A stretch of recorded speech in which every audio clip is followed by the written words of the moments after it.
Hello दोस्तों, welcome to Priya classes. आज हम लोग क्लास 5 का जो रिविजन बुक है उसका चैप्टर फर्स्ट राग की रस्सी को पढ़ेंगे कि इसमें क्या है।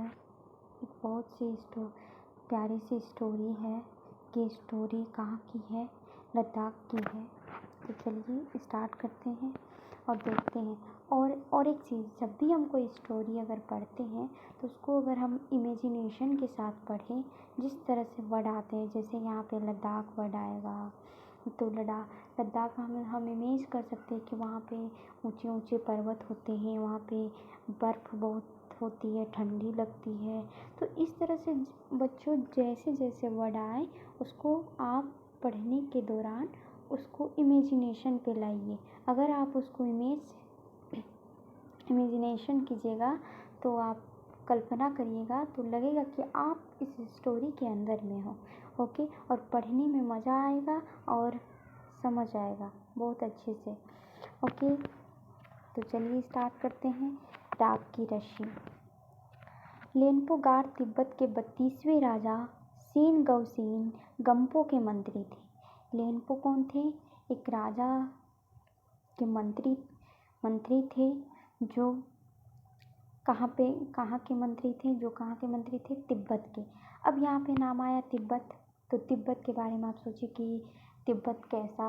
जैसे कि हम लोग जानते हैं वहाँ पे ऊंची ऊंची पहाड़ी होती है, बर्फ़ पड़ती है, वहाँ के लोग कैसे होते हैं, उनका पहनावा कैसा होता है, वहाँ की घरें कैसी होती है। ओके, तो इस तरह से अपनी इमेजिनेशन को बढ़ाइए।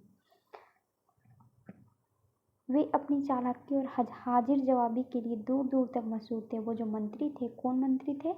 लेनपो गार जो मंत्री थे वो अपने चालाकी और हाजिर जवाबी के लिए दूर दूर तक मशहूर थे।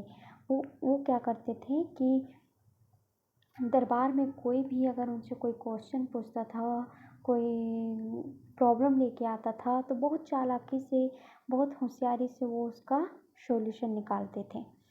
ठीक, कोई उनके सामने टिकता न था।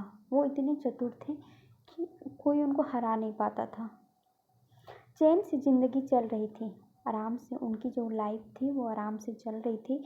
मगर जब से उनका बेटा बड़ा हुआ था उनके लिए चिंता का विषय बना हुआ था। लेकिन अब क्या हुआ कि उनका एक बेटा था जो बड़ा हुआ और जिसको सोच करके जो मंत्री थे वो बहुत चिंतित रहा करते थे। क्यों चिंतित रहा करते थे? चलिए जानते हैं। कारण यह था कि वो बहुत भोला था। क्या था? अब मंत्री का चिंतन करने का कारण था कि उसका जो बेटा था वो सीधा साधा था। उसको जैसा जो कोई बोल देता था वैसा वो मान लेता था। सच है क्या है वो अपना दिमाग नहीं भिड़ाता था। लेनपो गार ने सोचा, मेरा बेटा बहुत सीधा साधा है, मेरे बाद इसका काम कैसे चलेगा। वो इस चीज़ को लेकर चिंतित होने लगे कि अभी तो मैं हूँ, मैं इसके संभाल लूँगा, देख लूँगा, कोई सजेशन दे दूँगा, बट मेरे बाद इसका क्या होगा अगर ये इसी तरह से रहा तो एक दिन लेनपो गार ने अपने बेटे को 100 भेड़ें देते हुए कहा, तुम इन्हें लेकर शहर जाओ, मगर इन्हें मारना या बेचना नहीं, इन्हें वापस लाना है 100 जौ के बोरे के साथ। अब क्या किया लेनपो गार ने? क्या किया मंत्री ने कि अब तेज तो है नहीं, सीधा साधा है, बट इसको क्या किया जा सकता है? इसको सुधारा जा सकता है। तो वो सोचे, लेनपो गार का सोचना था कि चलो हमें इसको छोटे छोटे से टास्क देते हैं, इसको कोई टास्क देते हैं जिससे इसके थिंकिंग पावर जो है डेवलप होगा, ये सोचेगा कि कैसे लाएं, क्या करें। ओके, तो अब क्या करता है मंत्री? इसको 100 भेड़ें दे देता है और कोई पैसा नहीं देता है, केवल 100 भेड़ें दे देता है और बोलता है कि जाओ तुम इस भेड़ों को लेकर के शहर पे, और इसको ऐसे ही वापस लाना है, इसको मारना भी नहीं है, बेचना भी नहीं है, और 100 भेड़ों के साथ साथ तुमको 100 जौ के बोरी भी वापस लाना है। ठीक ना? वरना मैं तुम्हें घर में घुसने नहीं दूंगा। अब मंत्री क्या बोलता है? अगर तुम 100 जौ के बोरे नहीं लाओगे तो मैं तुम्हें घर में घुसने नहीं दूंगा। इसके बाद उन्होंने बेटे को शहर की तरफ रवाना कर दिया। अब उन्होंने अपने बेटे को शहर की तरफ भेज दिया। लेनपोगार का बेटा शहर पहुंच गया, मगर इतने बोरे जो खरीदने के लिए उसके पास पैसे ही कहाँ थे। अब वो सोचने लगा शहर पहुंच के कि पापा ने तो मुझे पैसे दिए ही नहीं, 100 भेड़ें दे दी हैं, बोले इनको मारना भी नहीं है, इनको बेचना भी नहीं है, तो मैं 100 जौ के बोरे कैसे लाऊंगा। ये सोचने लगा। वो इस समस्या पर सोचने विचारने की ये सड़क के किनारे बैठ गया। अब वो किनारे पे बैठ गया और इस विषय में सोच रहा है, ठीक ना। मगर कोई हल उसकी समझ में ही नहीं आ रहा था। उसको कोई हल दिख ही नहीं रहा था कि कैसे खरीदें, हम कहाँ से पैसा लाएं। वो बहुत दुखी था। तभी एक लड़की उसके सामने आ खड़ी हुई। अब क्या हुआ, वो बहुत उदास था, लेकिन अचानक से एक लड़की है उसके सामने आ खड़ी हुई और पूछती है कि क्या बात है, तुम इतने दुखी क्यों हो। लेनपोगार के बेटे ने अपना हाल कह सुनाया। अब उस लड़की ने उससे पूछा कि क्या बात है, तुम इतने दुखी क्यों हो। तो लड़के ने बताया कि मेरे पिता ने ऐसे ऐसे मुझसे कहा है, ऐसा टास्क दिया है और मेरे पास पैसे नहीं है, मैं कैसे जो खरीदूंगा। इसमें इतना दुखी होने की कोई बात नहीं। अब लड़की बोलती, इसमें इतना दुखी होने की बात क्या है, मैं इसका हल निकाल देती हूँ। इतना कहकर लड़की ने भेड़ों के बाल उतारे और उन्हें बाजार में बेच दिया।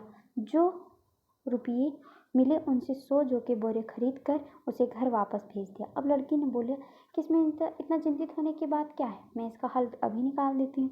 अब लड़की ने क्या किया, जो सिप थे भेड़, आप यहाँ पे देख सकते हैं चित्र में, जो 100 भेड़ थे उनके सारे बाल उतार करके उन्हें बाजार पे ले गई, उनको बेच दिया और जो पैसे मिले उनसे 100 जौ के बोरे खरीद के और राजा के बेटे को दे करके घर भेज दिया।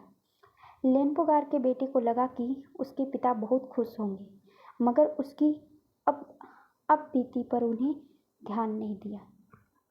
अब उसके बेटे को लगा कि पापा ने मुझे जो टास्क दिया था मैंने तो वो टास्क कर लिया, अब मैं खुश हो जाऊंगा, पापा खुश हो जाएंगे, मैं बहुत खुश हूँ, पापा खुश हो जाएंगे।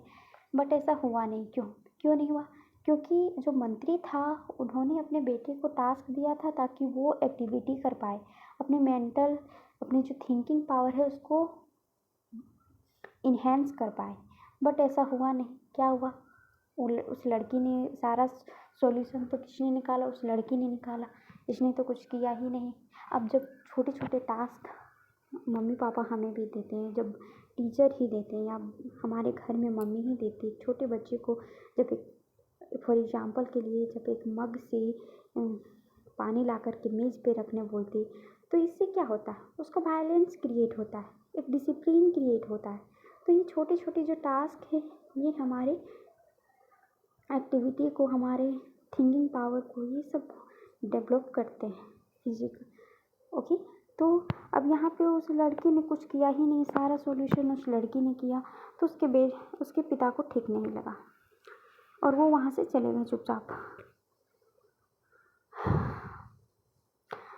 दूसरे दिन क्या होता है, दूसरे दिन उन्होंने अपने बेटे को बुलाया, कहा पिछली बार भेड़ों के बाल उतार कर बेचना मुझे जरा भी पसंद नहीं आया। अब तुम दोबारा इन्हीं भेड़ों को लेकर जाओ, उनके साथ जो कि 100 बोरे लेकर ही लौटना। अब फिर से मंत्री बोलता है अपने बेटे को कि तुमने जो हरकत की है, बाल उतार के उसको बेच दिया, मुझे पसंद नहीं आया। अब तुम फिर से इन्हीं भेड़ों को लेके जाओ और इनके साथ 100 जौ के बोरे लेकर आना। एक बार फिर निराश लेनपोगार का बेटा शहर के उसी जगह पर जा बैठा। अब फिर से लेनपोगार का बेटा जाके शहर के उसी जगह पे बैठ गया जहाँ पे वो पिछली बार बैठा था और सोचने लगा कि क्या करे, अब कैसे निकाले, अब तो बाल भी नहीं है, अब कैसे पैसा आएगा, अब कैसे जो खरीदेंगे। तो न जाने क्यों उसे यकीन था कि वो लड़की उसकी मदद के लिए ज़रूर आएगी और लड़के को उम्मीद था कि वो लड़की फिर से आ जाएगी और उसका हेल्प करेगी। और हुआ भी कुछ ऐसा ही, और ऐसा ही कुछ हुआ। वो लड़की आई, उसने अपनी मुश्किल का सुनाई। अब तो बिना जो के 100 बोरे के मेरे पिता मुझे घर में घुसने ही नहीं देंगे। अब वो बोल रहा है उस लड़की को कि अब तो मेरे पिताजी बिना सो जो के बोरे के बिना मुझे घर में घुसने ही नहीं देंगे। वो बहुत गुस्से में थे। लड़की सोचकर बोली, एक तरीका है। अब क्या बोलती है कि एक तरीका है इस समस्या से सुलझने का। उसने भेड़ों के सींग काट लिए, उन्हें बेचकर जो रुपये मिले उनसे 100 जौ के बोरे खरीद कर लेनपुगार के बेटे को दे दिया और घर भेज दिया। अब उसने क्या किया, अब तो बाल नहीं थे, लेकिन उसको आइडिया आया कि सींग। अब क्या था कि जितने भी भेड़ थे सारे के सींग काट के उन्हें बाजार में बेच दिया। उनकी जो पैसे मिले उनसे जौ के बोरे खरीद गए, जो मंत्री थे उसके बेटे को दे करके और उसे घर भेज दिया। भेड़े और जौ के बोरे पिता के हवाले करते हुए लेनपुगार का बेटा खुश था। वो बोला कि अब तो मैंने ये टास्क भी पूरा कर लिया। अब वो बहुत खुश था। उसने विजय भाव से सारी कहानी कह सुनाई। सुनकर लेनपुगार बोले, उस लड़की से कहो कि हमें 9 हाथ लंबी राख की रस्सी बना दे। उसके बेटे ने लड़की के पास जाकर पिता का संदेश दे दिया। लड़की ने एक शर्त रखी, मैं रस्सी बना तो दूंगी मगर तुम्हारे पिता को वह अपने गले में पहननी होगी।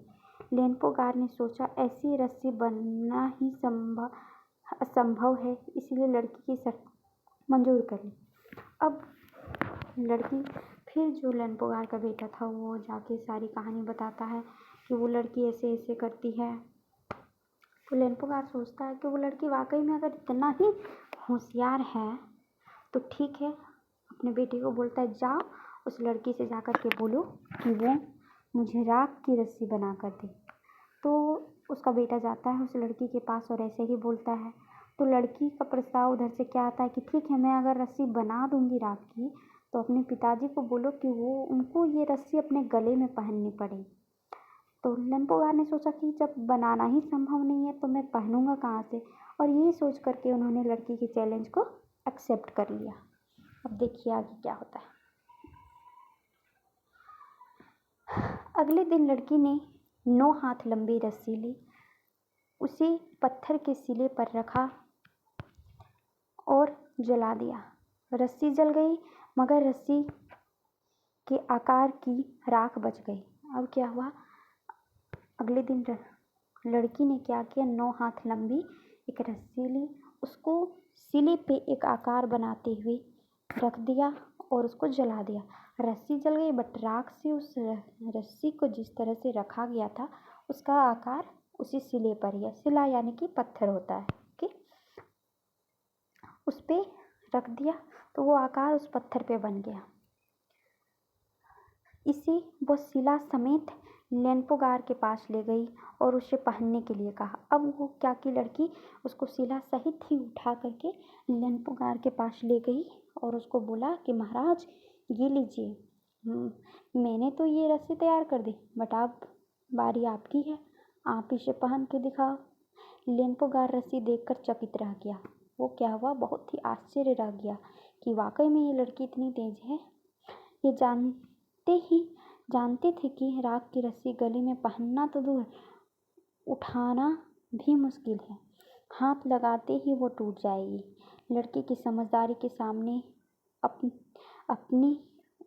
उनकी अपनी चालाकी धरी रह गई। अब क्या था कि लड़की की चालाकी को देख करके वो हार मान गए और उनकी जो चालाकी थी वो धरी रह गई। वो सोचे ही नहीं थे कि लड़की बना पाएगी राख की रस्सी।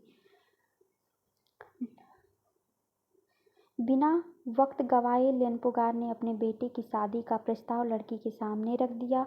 धूमधाम से उन दोनों की शादी हो गई।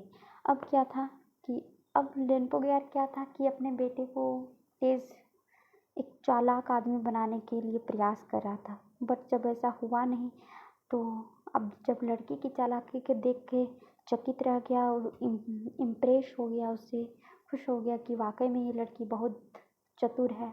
तो अब क्या किया, लड़की के सामने अपने बेटे के साथ शादी का प्रस्ताव रख दिया और दोनों की शादी करवा दी।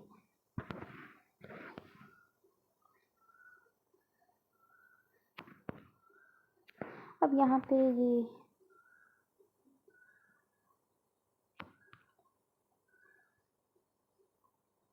पे कुछ क्वेश्चन हैं जो था भोला भाला। भोला भाला क्या होता है?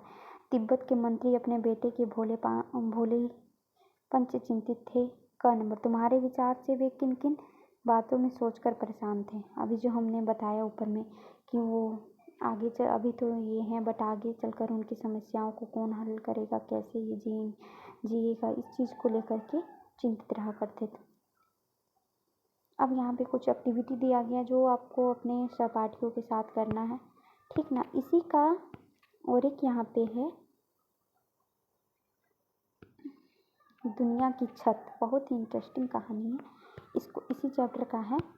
जो ऊपर एक लोक कथा था उसको हमने पढ़ा, उसी का ये पार्ट है। दुनिया की छत। दुनिया की छत किसको कहा जाता है?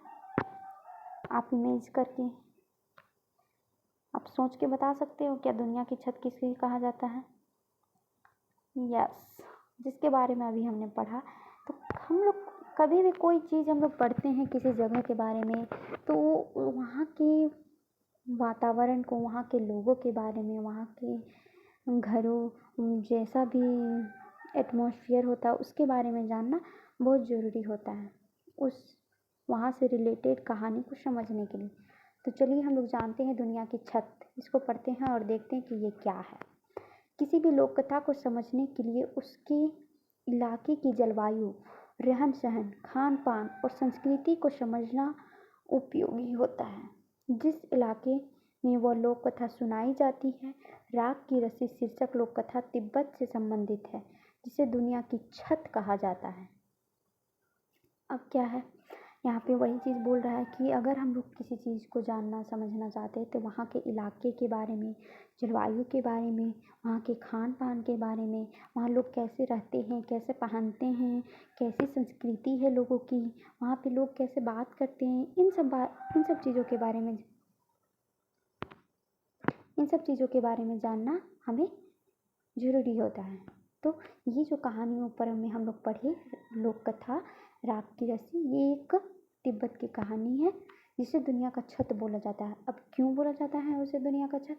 जिसे दुनिया की छत, क्योंकि यह बहुत ऊंचे पठार पर स्थित है।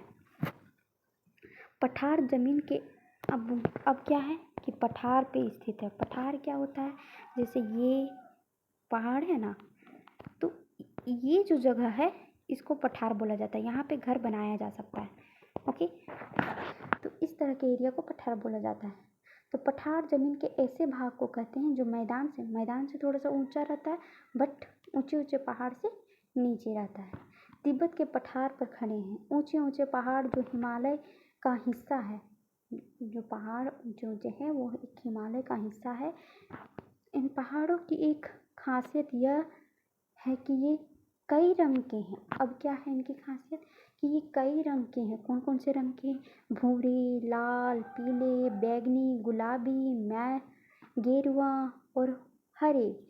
ठीक वैसे ही जैसे छोटे बच्चे अपने चित्र में मनचाहे रंग भर देते हैं। अब किन किन कलर का ये पठार दिखाई दे रहा है? जैसे कोई छोटा बच्चा अपने ड्राइंग में करता है, पठारों पे कहीं ग्रीन कर दिया, कहीं ब्लू कर दिया, कहीं बैंगनी कर दिया। इस तरह से कई रंग के पठार यहाँ पे हैं। इन पथरीले पहाड़ों में तरह तरह की मिट्टी और खनिज पदार्थ हैं। अब यहाँ पे क्या है, कई तरह के खनिज पदार्थ भी पाए जाते हैं। सूरज की बढ़ती और घटती किरणों के पड़ने से वे पहाड़ अनोखे रंग में चमक उठते हैं। अब क्या होता है, कोई समतल तो है नहीं कि सीधा सूर्य की रोशनी पड़ेगी। अब पहाड़ ऊंचा नीचा, तो रोशनी क्या होती है, टकरा के कभी ऊपर भाग जाती है, कभी नीचे चली जाती है। तो इस तरह से वो उस पर जो टकरा के रिफ्लेक्ट होती है उससे एक चमक उठती है। तिब्बत की हवा में नमी बहुत कम है। जो नमी है वो बहुत कम है। इस वजह से वहाँ बरसात और बर्फबारी कम होती है। अब क्या है कि वहाँ नमी बहुत कम है जिसके कारण वहाँ से बरसात और बर्फबारी जो है कम होती है। शुष्क मौसम में पेड़ पौधे बहुत नहीं होते हैं। अब इस तरह का मौसम रहेगा तो पेड़ पौधे बहुत ज़्यादा नहीं होते हैं। तिब्बत का पूर्वी भाग ही ऐसा है जहाँ घने जंगल पाए जाते हैं। अब यहाँ पे इसका पूर्वी भाग ही ऐसा केवल है जहाँ पे घने जंगल पाए जाते हैं। अब क्या है, उन जंगलों में पेड़ पौधे पशु पंछी की दुर्लभ किस्में मिलती है। अब वहाँ पे क्या है, कई तरह के पशु पंछी जानवर दिखाई देते हैं। तिब्बत की मिट्टी कहीं रेतीली है, कहीं लाल है, कहीं पीली है। वहाँ की मिट्टी अलग अलग जगह पे कहीं लाल मिट्टी पाई जाती, कहीं रेतीली मिट्टी पाई जाती, कहीं पीली मिट्टी पाई जाती। ओके, तिब्बत में लगभग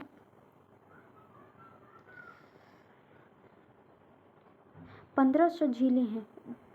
कितनी झीलें हैं? 1500 झीलें हैं। तिब्बत में लगभग 1500 झीलें हैं। वे झीलें बनती हैं पहाड़ों की बर्फ़ पिघलने से। और ये झीलें कैसे बनती हैं? वहाँ के जो पहाड़ होते हैं वहाँ पे बर्फ़ जमती है, इनके पिघलने से वो झीलें बनती हैं। इनमें मानसरोवर झील का बहुत नाम है। मानसरोवर झील जो है एक बहुत ही सुंदर झील है। आप वहाँ पे जाइएगा तो मन मुग्ध हो जाएगा वहाँ की ब्यूटी को देख करके। वहीं से संगपे यानी कि ब्रह्मपुत्र नदी निकलती है। सांगपे, जिसको अलग अलग जगह पे अलग अलग नाम दिया गया है, तो वहाँ तिब्बत में इसको सांगपो बोला जाता। तो ब्रह्मपुत्र जो नदी है वहीं से निकलती है तिब्बत की पहाड़ियों से। काफ़ी ऊंचे पर बसा होने के कारण तिब्बत बहुत ठंडा प्रदेश है।